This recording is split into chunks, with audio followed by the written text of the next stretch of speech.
Hello, I'm Dr. Shakir Tabrez, Director of Urology and Renal Transplant at Fortis Hospital's Cunningham Road. Today, we are talking about an artificial urinary sphincter. Sometimes, unfortunately, after a surgery like a radical prostatectomy, or in very rare cases, after a prostate surgery, there is a damage to the sphincter in the male urinary passage. A sphincter is responsible for continence, which is the ability to hold urine when you want to and pass urine when you want to. When this gets damaged, there's a constant leakage of urine which leads to many difficult consequences.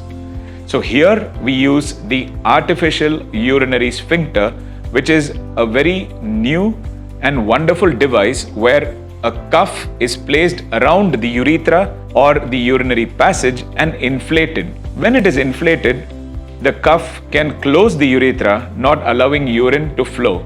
There is a small button which is placed within the scrotum, which is away from you, and it will appear completely normal. When the button is activated, the cuff deflates, the urethra opens, urine flows. And in a few minutes, the cuff automatically inflates and closes the urethra, giving continence and the ability to hold urine. So this device has come as a boon for those patients where urinary incontinence has unfortunately happened, and it can help them for a lifetime.